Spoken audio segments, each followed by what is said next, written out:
Hi, I'm Brian Grisey with Edge Technologies.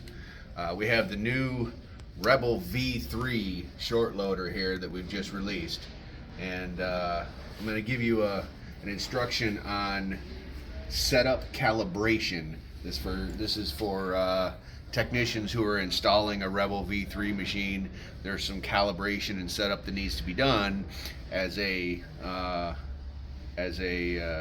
the beginning of the installation process, and I'm going to walk you through that right now. So we'll start with a machine that's currently in e-stop.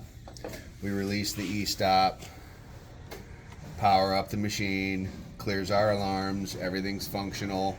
We're going to want to home reference the machine first. That'll reference the pusher and the V-tray.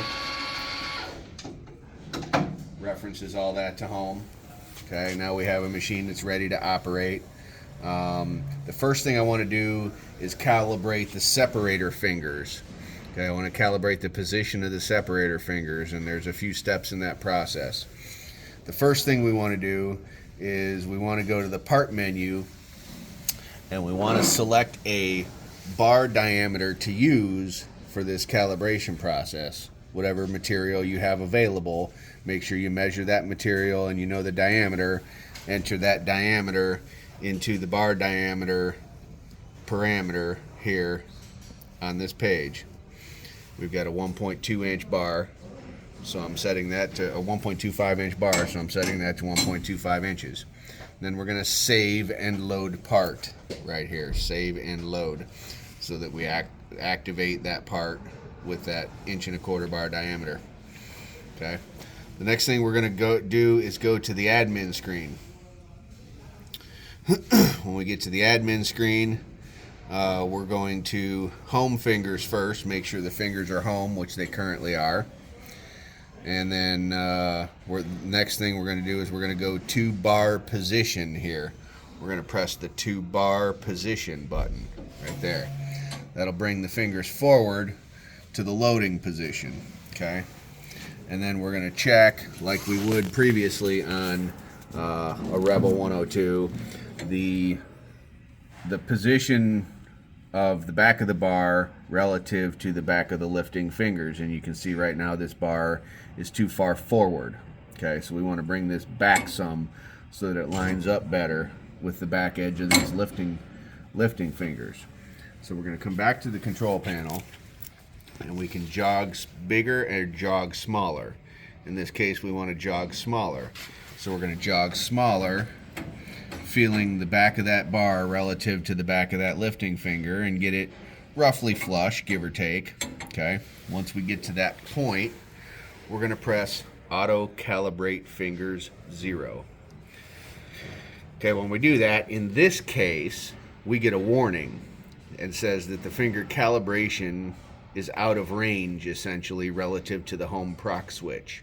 Okay, so that means we have to adjust the home proximity switch for the fingers. Okay, so we're going to send the fingers back home, and we're going to go over here to the home proximity switch. This is the home proximity switch for the fingers, and if you look, the little arm that triggers that proximity switch down here is mounted to this bracket, and you see there's a bolt right there. Okay, this is a 3mm Allen wrench that'll loosen this bolt. We're going to adjust this bracket, and that will change the finger home position. Okay, if you also look at these fingers from a side view, you notice the fingers are currently leaned forward. Okay, we want them at more of an upright angle. That also tells us that this adjustment needs to be made. So what I'm going to do is loosen that bolt that I pointed at with a 3mm Allen wrench.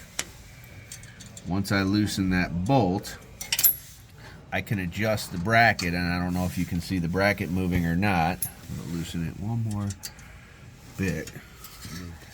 In the way, it's hard to show the bracket movement there. Can you see that bracket moving? We're moving this bracket, okay? And what I want to do is I want to move the bracket I want to move the bottom of the bracket away from me.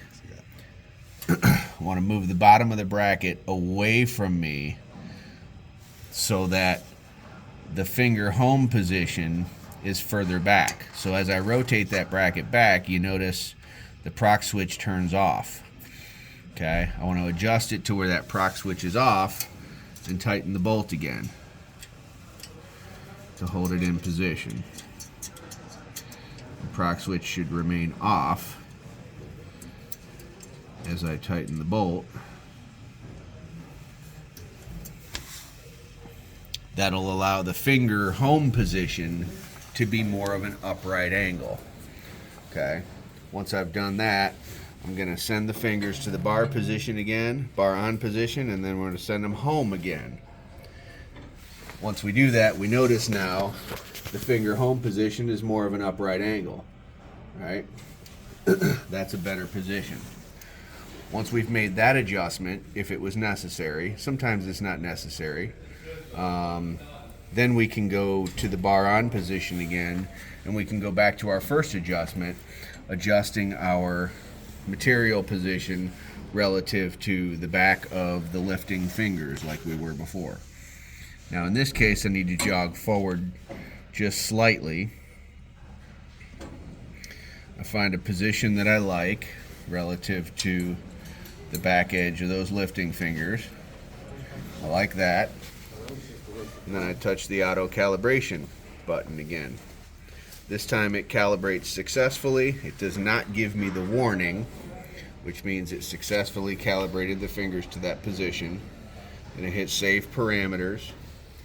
I'm going to return it to home and then back to the bar on position to double check it and make sure that my position remained the same.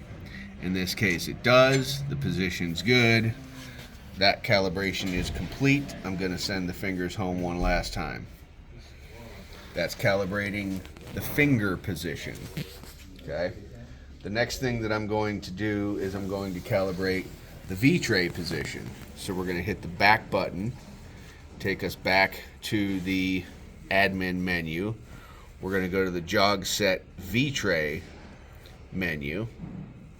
Okay. From this menu, I can jog the V-tray to the up position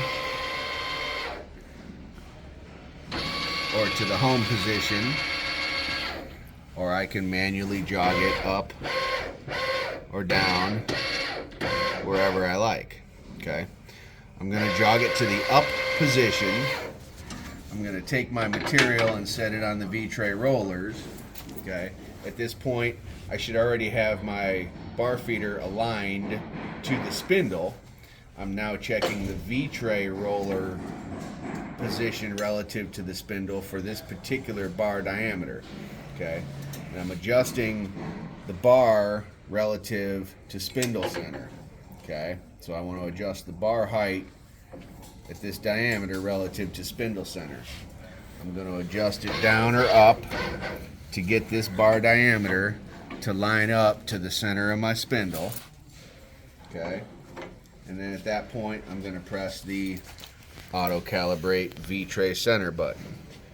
Okay, that's going to auto calibrate the V-tray center position relative to the current position. If I need to make fine adjustments to that height, I can tap here and enter the number that I want to change that to.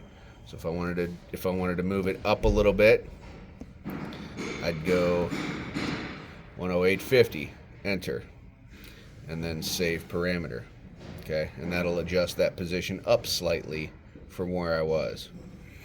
Okay, and we'll double check it by sending it home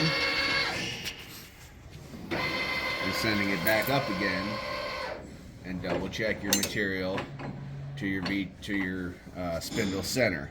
Okay, those are the two calibrations that we're going to do as we're setting up a new machine in the field to make sure that the fingers and the V-tray are both calibrated properly.